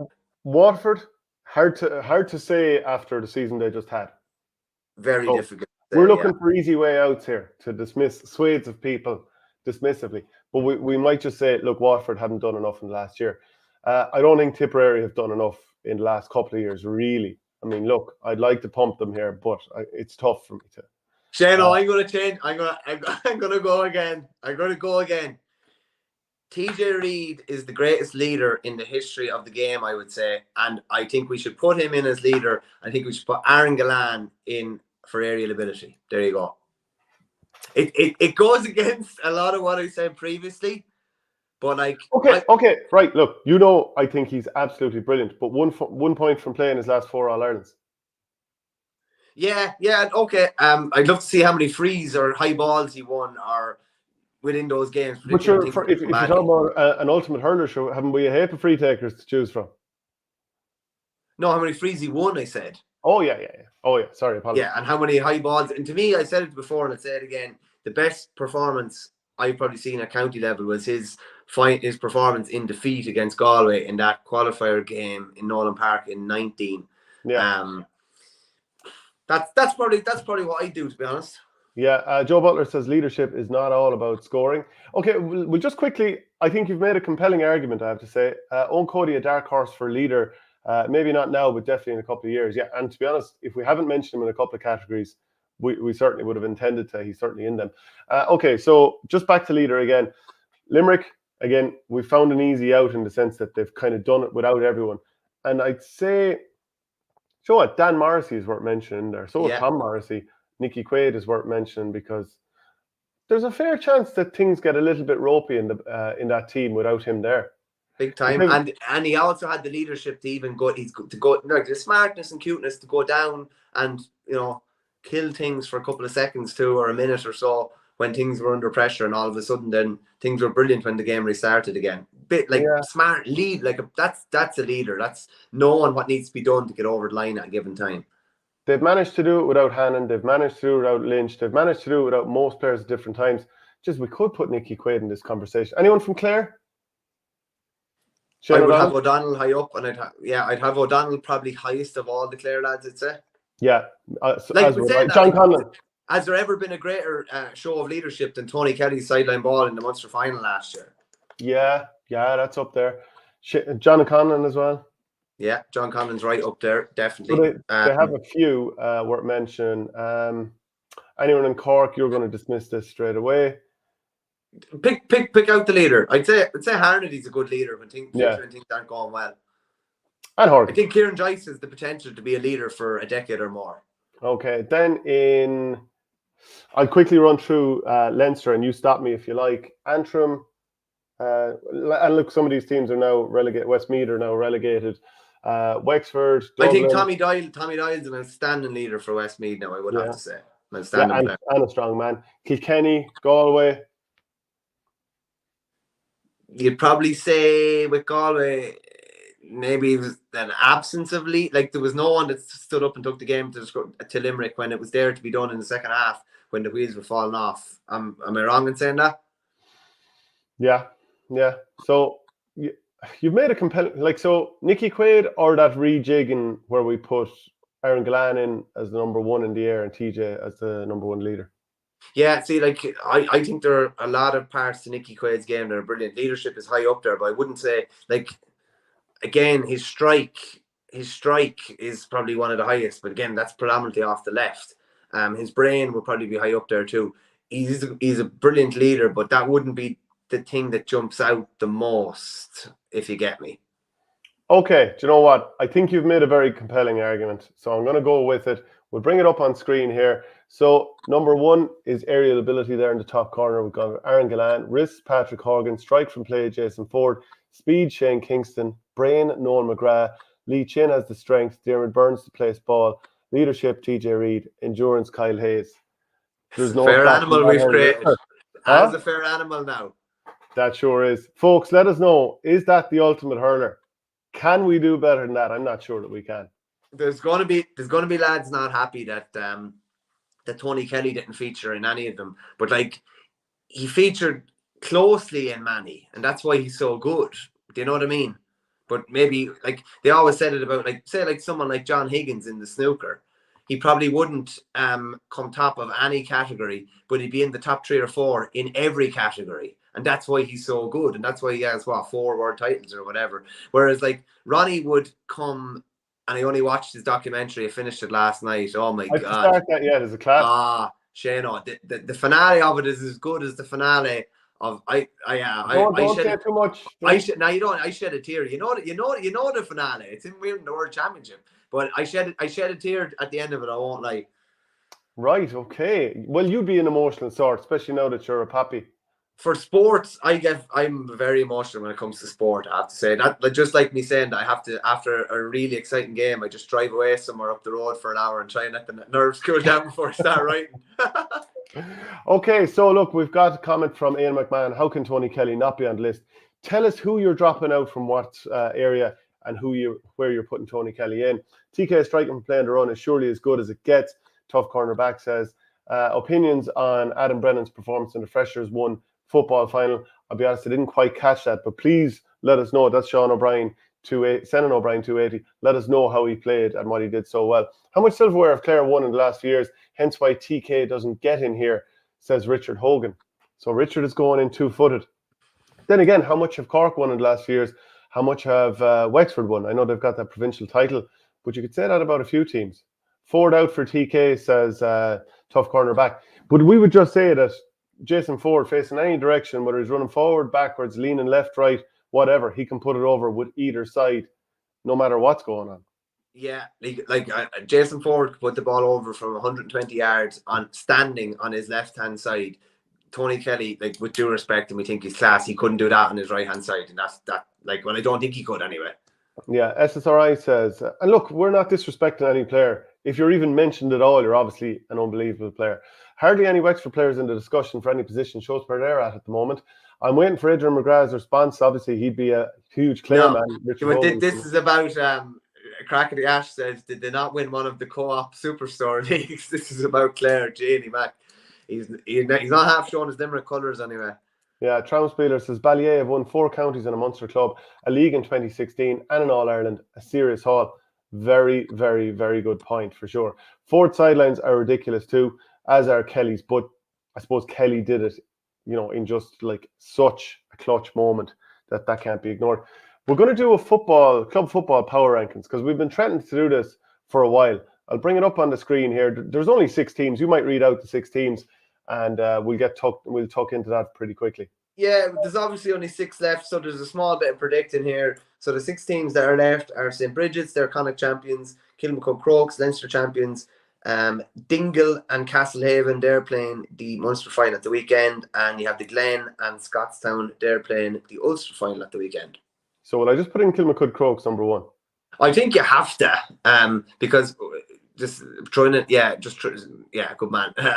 Even though the kind of story coming out yesterday that they didn't field or potentially didn't field in the Division 1 football final is controversial, to say at least. It was interesting, but Ballyboden put out the kind of tweet saying that Kilmacud hadn't fielded a team in the Division 1 final or weren't going to field one. And there was an uproar in many quarters because of the amount of members that they have or whatever. They did win a Leinster final last weekend. I'm just playing devil's advocate here. If I was part of the Kilmacud squad, going playing a Division 1 final 4 or 5 days after winning Leinster wouldn't be top of my priority list. That's just personally. But, if they really should have been able to field a team with, be it subs or some of the starting team or whatever. But shouldn't this have been foreseen, really? Like, whether it's by the county board or somebody, like, it's no shock that they won a Leinster title. Let's put it that way. Very true, yeah. Very true, yeah. So, like, whose feet would you lay the blame at there? I think the Dublin County Board need to be chatting with Leinster GA and figuring out, right, what's going to happen here. I think this is hugely unfair on Ballyboden because did I see something about players maybe flying back or certainly continuing to train on and all that kind of stuff, and then all of a sudden the rug is just pulled out from under them. I'm not blaming Robbie Brennan. Here. Sorry, you were involved with Whitehall, obviously, and you saw at the time the 2 leagues started. When did the Dublin Football League start? At the start of the year. Oh, yeah. So, like, the first hurling game was the 26th of February. I think the football might have started the week before. So, it went from the 19th of February until the 6th of December. And I remember before in 20, I think it was 2016. It was 2016 or 15. We had a Division 1 league final against Nafina. I think it was 15, actually, yeah. And we played it in the depths of December against... sorry, it was O2s. It wasn't Nafina. It was O2s. And fair play to O2s. They kept training on or took a break and then maybe started training again. But it was played in, like, rain coming in sideways, that really horrible cold rain. Pitch was in ribbons, understandably in ribbons. This was out in O'Toole Park. And, yeah, it's unfair on teams. When the team that gets to the league final is also, going really far in the provincial championship, it's an awkward situation. So really and truly is the solution that the final has to be played before the championship starts. And if that means you're playing them without your county players, tough. It's a league. And generally it's played without those county players, so finish it without them. Yeah, no, it has to be played before the championship starts because it just gets messy otherwise. It has to be played before it starts. But actually Dublin GA then need to look at what they're doing with the league championship in Dublin, because if you're a dual club especially, and I mentioned this earlier, you have 11 league games with your hurling team. You have 15 league games as a football team. And how are you going to get them all played in the space of, like, between the end of February and the start of July? How are you going to do that? So they need to change the leagues to 12 teams max. in football Yeah. if you're going to create that room. And to be honest, I would say 10 teams max. It just sounds a bit mad, yeah. It's like, I don't know, like, do the club players get much of a time off even? It doesn't look like it at times, really, It's a totally mad schedule. But just to get back to our power rankings here, I think we should also, while we're doing it, and because I think it's the perfect time to do it, is preview the two finals that are on this weekend. So, because we're basically saying who we predict is going to win this weekend as well. Like, to me, Glen are number 2. They were the second best team in the country last year, beating a score controversially in the All-Ireland Club final, obviously by Kilmacud. They're on a collision course to play Kilmacud in the All-Ireland semi-finals. I tell you something, I think they'd want to really be on guard this weekend against Scotstown, though. Like, really, really on guard. Because if their eye is in any way looking forward to what's just around the corner and possible redemption, Scotstown will do them in this final, especially a Scotstown team that have Jack McCarron now, and are probably potentially even better than they were the other 2 times they were in the Ulster final, beaten by Crossmaglen in 15 after extra time and beaten by Guidor in 18 after extra time. I think that's a very tight Ulster final. I think Glen will just about come through, but I literally like very, very little in it. Who's impressed you for Scotstown watching them so far this season? Well, Jack McCarron is like having Jack McCarron in, an inter-county player coming into that setup is like, he's just a focal point. It means Darren Hughes can play elsewhere also, and it means they probably go a bit stronger out the field now as well. They have an inter-county focal point now that they didn't have. Would you agree that his shooting from play was a little bit ropey the last day out, even though at the same time I thought, he was deservedly man of the match, and before it was called out on TV, I was thinking, oh, he's got to be man of the match. So there's actually more to come from him. And then what can Glen do about him? So you've got this team that they've got a seasoned inter-county excellent player that has more in the tank, even though he got man of the match the last day out. Dangerous, isn't it? Yeah. Dangerous from a Glen point of view. Yeah. I just think, like, if it does all click and he kicks 4 or 5 from play, the Glen are in bother. Now, a seasoned team like Glen won't afford him probably as many opportunities maybe as he's had in previous games. But like, if you look at Scotstown's route to the final, beat Kilcoo, like I was thinking Kilcoo and Glen, this will be a 1-score game in an Ulster final if it goes that far. Beat a Trillick side that probably didn't get the due credit, probably something similar to Nafina, because they were missing a marquee man or two, Matty Donnelly, etc. And they pushed them really, really close the last day, and they came through. They managed to force extra time and then win in extra time. I think Scotstown are a dangerous beast going into this final, but I would still have Glen at 2 in our power rankings. I don't think you can put anybody else 2 realistically. No, but you look at Glen's last 3 games. So they played the county final against Maherfelt. They won 113 to 7 points. The next day out against Aaron's Own of Antrim, they kept them to 7 points. The next day out against Naomh Conaill, they kept them to 7 scores, so 1-6. So it's going to be a different thing coming up against Scotstown, who put up 17 points, albeit after extra time the last day out against Trillick. I suppose only put up 12 points against Kilcoo in the quarterfinal. But to me, it's going to be tight all the way. And I'm just wondering who do you think is going to pick up Jack McCarron? Will it be someone like Ryan Dugan? Maybe again, he's often picked up the sort of marquee forward, and they have a few marquee forwards. Yeah, and there's a lot of battles to kind of look forward to. Darren Hughes is playing some of the best football of his career, despite the fact that he's turning 37 in February. I don't know, will he be in around the middle? I don't know if they'll want a potential matchup with Conor Glass. I'd say he might sit back even a bit deeper at times. Kieran Hughes in around the middle as well.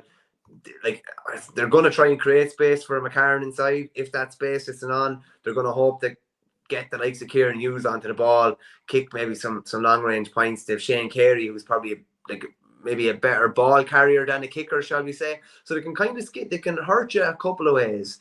But Glen have been kind of similar to Kilmacud maybe throughout the provincial campaign. They haven't like lit the world up, but they're realistically are they going for?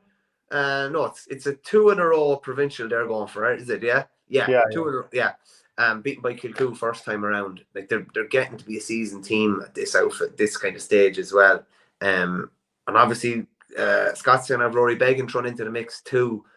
And by all accounts, the baggage and the pressure maybe on some of the Scotstown lads to, like I think Darren Hughes spoke after the semi-final against Trinity that until a load of these lads win Ulster titles, they're not even in the best 15 of Scotstown players of all time when it's debated in pubs. And that's a fact, because I was chatting even a couple of lads from up around there yesterday, and they said that's it.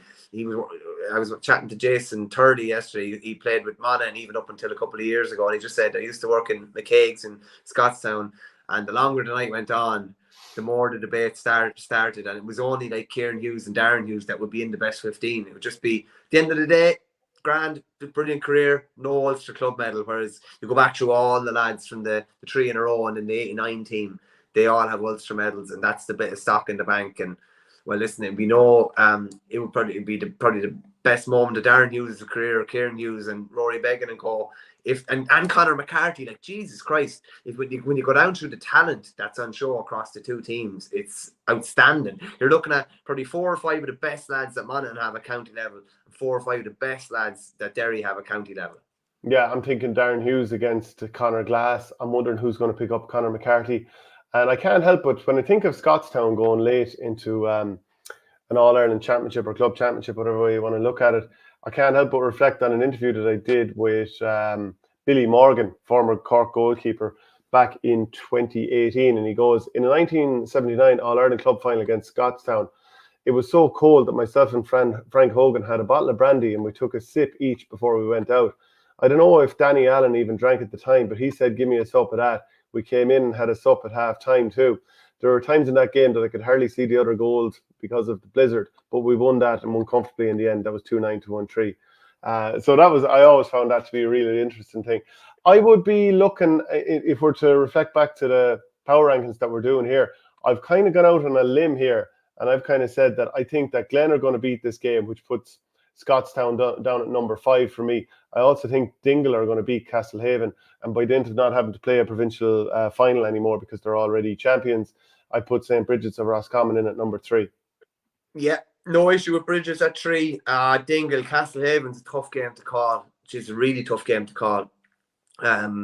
Don't think from what I'm hearing that Mark O'Connor is going to be involved, because he'll be well into pre-season with Geelong at this stage. If they do have him involved, obviously it's further kind of credit in their bank. That's a really tight game, tough game to call. And Dingle obviously aren't county champions as well.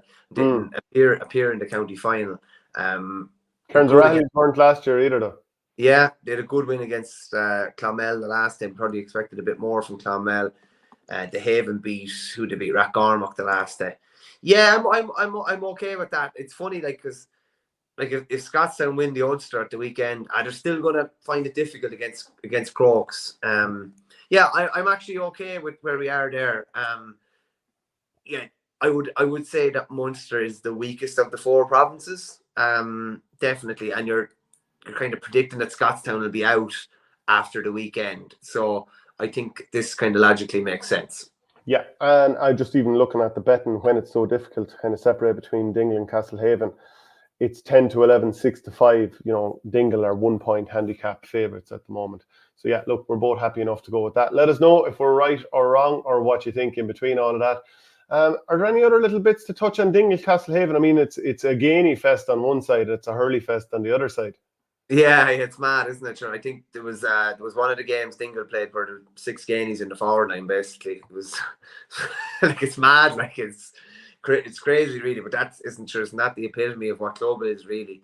There's nothing it's literally priceless for a club to have 4 to 5 siblings of the same name and they're all in the team, and then maybe a couple of cousins kind of thrown in. How many siblings don't have the same name? Yeah. You've got your Cahillans as well, obviously. Cahillans playing as well, yeah. Mchael Hurley's playing serious stuff for Castlehaven. He's obviously been in around Cork squads at different stages, but him and Brian are formidable, obviously, in attack for Castlehaven. But yeah, I probably just about fancy Dingle to come through. But again, it could be after extra time job maybe again. There's a couple of other games this weekend, just down the division, shall we say. Obviously, Bray are playing off against Thomastown in the Leinster Intermediate at the weekend. Thomastown will be favourites going into it, but they're favourites going into a game against the reigning Leinster champions, basically. Don't know whether John Henderson's going to be back for Bray. That's a big one. His availability is huge, even though I know Pádraig Doyle is slotted in centre back / sweeper and played very, very well. You will be fancying Thomastown to come through. The winners at that play Setanta from Donegal, who had a great win last weekend, and then it's Castlehines and Turin, I think, in the other side. I think I'll be right in saying. And in the Leinster Junior, you have Carrigan Riverstown against Tuller Ross Birkin, and immediately, obviously, with Tuller, you're going to think of Walter Walsh, but they've plenty of other good players outside of him. Keane O'Donoghue was brilliant the last day. Martin Murphy missed the last day. Real young player, very important that he's back, whether he is or not, I'm not 100%. Pat Hartley obviously still going strong at centre back, as we talked about. You probably have a good bit of experience on the Tuller side mixed with a hell of a lot of youth. Carrigan Riverstown are just mostly a lot of really young players, and it's very kind of promising for them in the future that the vast majority of their adult team is guys that are probably 17 to 20 at this stage. So you'd imagine that they could be climbing the ranks. They fancy themselves in Senior B in the next couple of years, and maybe fancy themselves to go up to Senior in the next 5 or 6 years. Yeah, a couple of other fixtures. The AIB Junior Munster final, that's Kilmurray of Cork against Listowel Emmets, that's football, and also in the intermediate, Kilnamartra of Cork against Mungret St. Paul's of Limerick. So the first time since God was a child, you're looking at a Kerry team not being involved there. So that would be a huge win for either of those teams. John Evans, as we know, is over Kilnamartra. Thomastown are on a roll, says Richard Hogan, beat the Village in the under-21A final last weekend and faced Borough in the final. Yeah, we mentioned John Donnelly for the risk category earlier. But they're a lot more. There's a couple of brothers of him, Robbie Donnelly as well, John Jofard, and they're going to be a competitive senior team in Kilkenny over the next God knows how long. But they'll get it. They'll get it plenty tough against Bray now. They definitely will. The Bray will have 6 to 7 Wicklow starters. I know it's down to divisions, but they obviously got to the All-Ireland semi-finals last year and feel like they left it behind a bit against Monaleen as well. I expect Thomastown to come through. I don't think very few have got within double digits, Thomastown, even this year. All the teams, yeah. Yeah, I would expect Bray to be definitely below double digits anyway. Definitely. Where's that game on, actually? Do you know off the top of your head? I'll look it up if not. Oh, I don't know. I know Carrigan Riverstown and Tuller is in O'Connor Park, but I'm not 100% sure where the other one is, to be honest with you. It'd be neutral. Mightn't be, actually. Oh, it's in Auckland. Yeah, you're right, actually, yeah, because I listened to the interview after the game, the last day, and they said that. So listen, as Tesco said, every little helps. Yeah, no harm at all. Okay, that's it from the show. I think we've it all boxed off, haven't we? I think so, yeah. I'm looking forward to seeing what other perfect hurlers are sent back to us. It'd be interesting to see what our viewers think, what they think is the perfect hurler when you can only use one in each category. Yeah, okay, keep the comments coming in. Let us know. We'll be back again on Monday reviewing the weekend's action, and no doubt we'll have plenty more to talk about. So look, we'll talk to you on Monday. If you want the audio podcast, it's at patreon.com/OurGame. Hey, Michael. Cheers, Shano.